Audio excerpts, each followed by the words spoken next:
Nobody better to get us set for the college football season than this guy, our friend, the mouth of the South, greatest nickname on ESPN, Paul Feinbaum. How we doing? How was summer? It was great. Yeah? It's over.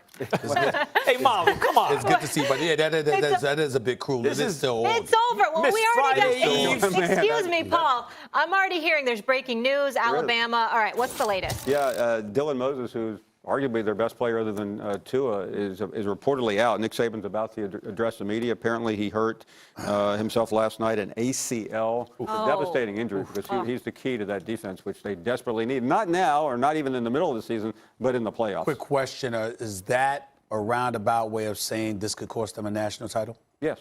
Yeah, I mean, I think he's a good enough player. When you're going up against Georgia or against Trevor Lawrence, you need that guy. Dabo Swinney and Trevor Lawrence already may have cost him a national title. They already did, in the matter of fact. Maybe another one. These preseason summer injuries are a nightmare. On a lighter note, we're going to play a little game of true or false. Is that cool with you? Okay. Yeah, that goes. The truth serum. Stephen A., I'm going to start with you. Yes. True or false, Trevor Lawrence will be the greatest college quarterback ever. Ever. I'm going to say false. Okay. I like him a lot. I think he's going to be great. But when I think about college quarterbacks, and it's almost hypocritical because I just finished getting in an argument with Keyshawn and Max about a quarterback's primary responsibility is to throw the football, which I think he can throw very well. Plus, he's got the nice height and size to see over defenses, and he can really fling that football. But when it comes to college, I also want to see you with the ability to run the football. And I'm not trying to say he can't run at all, but that's just not his forte. When I think about the Vince Youngs, the Cam Newtons of the world, others, like even Marcus Spears brought up Steve A. McNair with Division II, or Division I AA, rather. I mean, Alcorn State. I'm like, ooh, Trevor Lawrence is going to be great. But the greatest? I'll tell you why I think that the answer is actually true. I'm going out on a little bit of a limb, but I'm going to say true. Because of the way he started. Like, a lot of this is the position you're in. Are you a great quarterback at a young age, and do you play for a great coach in a great system, and for a great program? All true there. I thought, when you saw what Deshaun Watson did, he had to do it by hook or by crook, like with spit and bubble gum, right? Trevor Lawrence went out and just he has all that same stuff Deshaun Watson has, plus the accuracy, Paul. And he does it as a freshman. He destroys Alabama as a freshman. What if he wins 2 more national titles? I mean, that could happen. Yeah. You've sold me. Except I agree with Stephen A. Smith. You're the best. All right. I'm coming back to you here, Paul. True or false, Tua will be the #1 pick in the 2020 NFL Draft, which is in Las Vegas. I think that's false. And he's a really nice player. I worry, as others do, about him against elite defenses, and I think the NFL scouts are going to focus on that. I mean, listen, he's going to rip teams like Duke apart, but he didn't do it against LSU and against. I think Alabama, as a result, is going to be forced to lean more on their offense than in recent memory. Steve Sarkisian being there now, coming over from the Atlanta Falcons and what have you. It's not Lane Kiffin anymore, even though I thought he did a damn good job as offensive coordinator. I think it's one of those situations where you're going to see a lot more put on the shoulders of Tua. And as a result of that, I think he's going to make noise running and passing the football because he clearly can throw the football. He has the motor skills as well. And I think he's a bright guy. I've had the pleasure of obviously meeting him when I was down there and talking to him extensively while I was there. Really smart kid, level-headed, focused, and feels the effect of that beatdown that they had at Clemson. I think he's going to be even better this year. Molly, I want to say something because I don't think I've been on this show.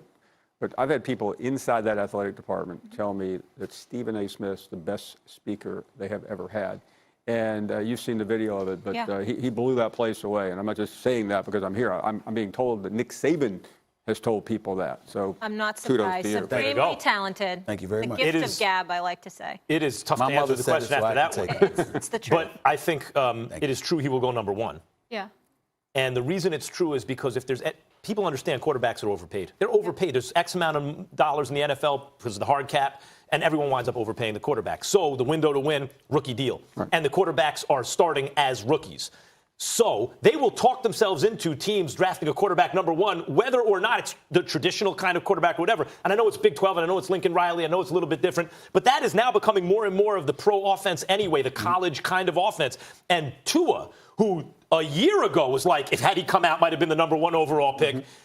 As long as he's healthy, There will be a team out there that needs a quarterback, likely to have the number 1 pick in the draft, that says we cannot pass up on a quarterback. So you're going to say, true. He will go number 1. Okay. All right, next you one guys up here. agree. That's interesting. Max, I'm starting with you. True or false, Jim Harbaugh will miss out on the college football playoff yet again. Let me remind everybody, they got a new offensive coordinator out of Alabama. I thought this was going to be beat Ohio State fun. They might do that this year. If the question is beat Ohio State, I'm going to say he's due. If the question is make the college football playoff, I'm going to say false. Okay. He's going to do both. It's true. And I can't give you any evidence in his past that would support that at Michigan, but I think Jim Harbaugh is a good coach. He's yet to live up to the greatness that he showed in the NFL and at Stanford. So you're saying what? False that he will miss the college football I'm play? saying it's true. Yeah, false. I'm a little confused. I here got today. you. I'm You know what? sorry. Let me remind myself. Yeah. What's the question I'm again? on the show. So the question is, will they miss the college football playoff again? I'm going to say yes. I'm going to say yes. And let me say this. Jim Harbaugh, to me, doesn't have to make the college football playoff.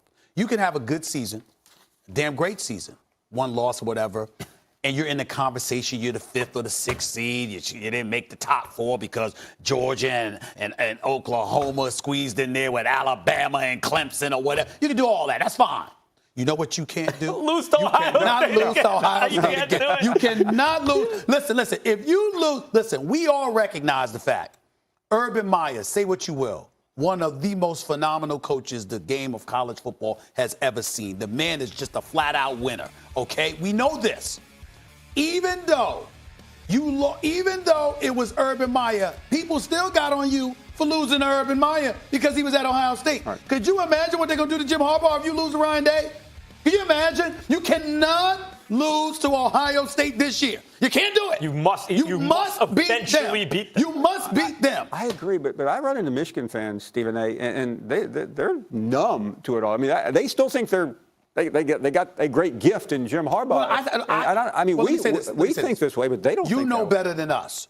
The predecessors to Jim Harbaugh's arrival. He's significantly better. Yeah. So I understand that they're numb to it, but you know this better than anybody. Yeah. I bet you they ain't numb the week leading up to Ohio State. I bet you they won't be numb the week after if they lose that game. He got to win this game. But I think that game against Ohio State, Jim Harbaugh's got to win. Got to win one. Paul, you're right on the money when you say it's not that Michigan's a bad program or Jim Harbaugh's a bad coach. Not at all. It's that the fans are delusional, as Stephen A. says about Cowboys fans, in that their perception of their status is even though it's good, is ahead of where it actually is. They may be the Cowboys. All right. This of might- college football.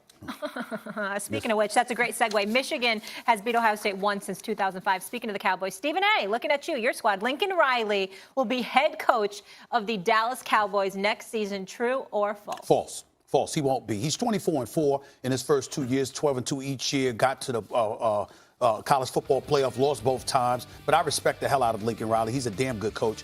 But I believe the next coach for the Dallas Cowboys will be Sean Payton. I think Drew Brees potentially wins the Super Bowl.